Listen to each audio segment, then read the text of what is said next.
ആക്രി കച്ചവടത്തിൽ നിന്നും 65-ാം വയസ്സിൽ ഫാഷൻ ഷോ റാമ്പിൽ മേക്ക് ഓവർ നടത്തി സോഷ്യൽ മീഡിയയിൽ തരംഗമായിരിക്കുകയാണ് കൊല്ലം മയ്യനാട് സ്വദേശി സലാം.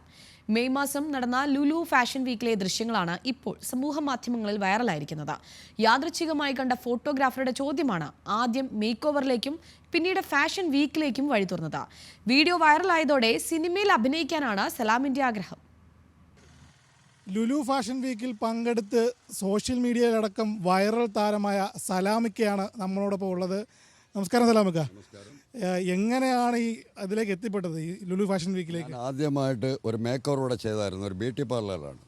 അത് ബ്യൂട്ടി പാർലറിൻ്റെ പേര് മറന്നു, ഗോൾഡ് പരൂരാണ്. ഗോൾഡ് എന്ന് പറയുന്ന ഒരു വെറൈറ്റി ബ്യൂട്ടി പാർലറാണ്. സാജിദാണ്, തെക്കുംഭാഗത്തുള്ള ക്യാമറമാൻ സാജിദാണ് എന്നെ കൊണ്ടുപോകുന്നു. 2 ആഴ്ചയോളം എൻ്റെ പുറകെ ഉണ്ടായിരുന്നു ഈ സാജിദ് ക്യാമറയായിട്ട്. ഞാനറിയുന്നില്ല. ലാസ്റ്റ് വന്നിട്ടാണ് എൻ്റെ അടുത്ത് ചോദിക്കുന്നത്, ഒരു മേക്ക് ഓവർ ചെയ്യാമെന്ന് ചോദിച്ചു. ഞാൻ പറഞ്ഞു ഞാൻ സമ്മതിച്ചു, ചെയ്യാമെന്ന് പറഞ്ഞു. അങ്ങനെ എന്നെ അപ്പോൾ മീശ താഴോട്ട് കുറച്ചുകൂടി വേണം, ഞാൻ കട്ട് ചെയ്തായിരുന്നു. മീശ താഴോട്ട് കുറച്ചുകൂടെ വരണമായിരുന്നു. അങ്ങനെ കുറച്ചുകൂടെ വരട്ടേക്കാ ഒരു 2 ആഴ്ചക്കകത്ത് മീശ കുറച്ചുകൂടി താഴോട്ട് വന്നിട്ട് നമുക്ക് തുടങ്ങാമെന്ന് പറഞ്ഞു, ഷൂട്ടിങ് തുടങ്ങാമെന്ന്. അങ്ങനെ 2 ആഴ്ച കഴിഞ്ഞപ്പോഴത്തേക്ക് ഇവിടെ വന്നു എന്നെ കൂട്ടിക്കൊണ്ടുപോയി. നമ്മളെ ഈ സെണ്ണൻ്റെ പുറത്ത് അൽമാനാമ ബിൽഡിംഗ്, അതിൻ്റെ 2nd ഫ്ലോറിലായിരുന്നു ആ ഷൂട്ടിംഗ് നടന്നത്. അവിടെ ഞാൻ വൈറലായി, എല്ലാവരും കണ്ടു. എല്ലാവരും ഇപ്പോഴും ഈ പരവൂർക്കാരാണ് എന്നെ കൈയേക്കുന്നത്. ഒരുപാട് ആരാണ് ഇവിടെയും വന്ന് എന്നെ അഭിനന്ദിക്കുന്നുണ്ട്, ഒരുപാട് കാര്യങ്ങൾ പറയുന്നുണ്ട്. എനിക്ക് 65 വയസ്സായി, ഞാനൊന്നും ഈ ഉന്തുകൊണ്ടേള്ളി തന്നെ ഞാൻ ജീവിക്കുന്നത്. അതുപോലെ ഒരുപാട് പേര് ഇപ്പോഴും വരുന്നുണ്ട്, എന്നെ എന്താ എടുക്കുന്നുണ്ട്, എല്ലാം ചെയ്യുന്നുണ്ട്. ഈ സിനിമയിൽ അഭിനയിക്കണമെന്നാണ് ആഗ്രഹമുണ്ട്.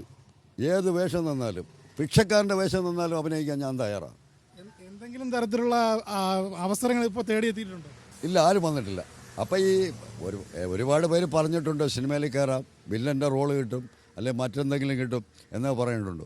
നമ്മളൊന്നും കാര്യമൊന്നുമില്ല. കാര്യം എന്ന് പറഞ്ഞാൽ എല്ലാം ദൈവത്തിൻ്റെ കയ്യിലല്ലേ. പിന്നെ ആൾക്കാരും നമ്മളെ ഒരുപാട് ബഹുമാനിക്കുന്നു. ഇപ്പം ഞാൻ ഈ വണ്ടി കൊണ്ടുപോകുമ്പോൾ ആക്രി കച്ചവടമാണ് എല്ലാം മിക്കവാറും ആൾക്കാർ ഇപ്പോൾ ചോദിക്കുന്നു, നിർത്തിക്കൂടെ ഇതൊക്കെ നിർത്തിക്കൂടെ. എൻ്റെ ഉപജീവന മാർഗ്ഗം, എനിക്ക് നിർത്താൻ പറ്റില്ല. പിന്നെ എന്തെങ്കിലും ദൈവം നമുക്ക് കടാക്ഷിച്ച് തരുവാണെങ്കിൽ അപ്പോൾ ഞാൻ എന്താണെന്ന് വെച്ചാൽ ചെയ്യാം. അതേപോലെ തന്നെ ഈ താടി ചെറുപ്പം മുതലേ, അതായത് ഒരു കൗമാരപ്രായം കഴിഞ്ഞപ്പോൾ വളർത്തുന്നതാണോ? ഇല്ലില്ല, താടി എനിക്കുണ്ടായിരുന്നു. എനിക്ക് താടി വളർന്നപ്പോൾ തൊട്ട് ചെറിയ താടിയായിരുന്നു ഞാൻ വച്ചുകൊണ്ടിരുന്നത്. ഇപ്പോഴാണ് ഈയിടെയാണ്, ഏതാണ്ട് ഒരു 6-7 വർഷം കൊണ്ടാണ് ഈ താടി ഞാൻ വളർത്തി തുടങ്ങിയത്. അല്ല, നേരത്തെ ചെറിയ താടിയായിരുന്നു, ഇപ്പോഴാണ് ഈ വളർത്തി തുടങ്ങി. ഇനിയും വളർത്താൻ ഞാൻ തയ്യാറാണ്. ഈ മുടിയും ഞാൻ വിടില്ല. ഇപ്പം ലുലുവിൽ പോയിട്ടും അവർ മുടി റബ്ബറിട്ട് ഇത് ഫേഷ്യൽ ചെയ്തിട്ട് മുടി ചീകി റബ്ബറിട്ട് വെച്ചാണ് എന്നെ ഷോയ്ക്ക് ഇറങ്ങിയത്. ഇതിലൂടെയാണ് 65-ാം വയസ്സിൽ ഭാഗ്യം എത്തിയിരിക്കുന്നത്. അതെ, തന്നെ ഇതിൽ കൂടെയാണ്. ഞാനൊന്നും വിചാരിച്ചതല്ല. 65 വയസ്സിൽ ഇത് ഞാൻ ആഗ്രഹിച്ചതല്ല. പക്ഷേ ഇപ്പോൾ എനിക്കൊരാഗ്രഹം തോന്നുന്നു, ഏതെങ്കിലും ഒന്നിലൊരു ചാൻസ് എനിക്ക് ആരെങ്കിലും തരുവാണെങ്കിൽ, ദൈവം സഹായിച്ച് കിട്ടുവാണെങ്കിൽ അത് ദൈവത്തിൻ്റെ കയ്യിൽ. അതേ ഉള്ളൂ എനിക്ക് പറയാൻ, വേറൊന്നുമില്ല.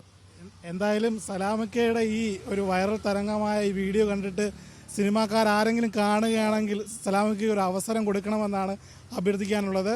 കൊല്ലത്ത് നിന്നും ക്യാമറാമാൻ വിജീഷ് മാർനല്ലൂരിനൊപ്പം കെവിൻ കെന്നഡി, ന്യൂസ് മലയാളം.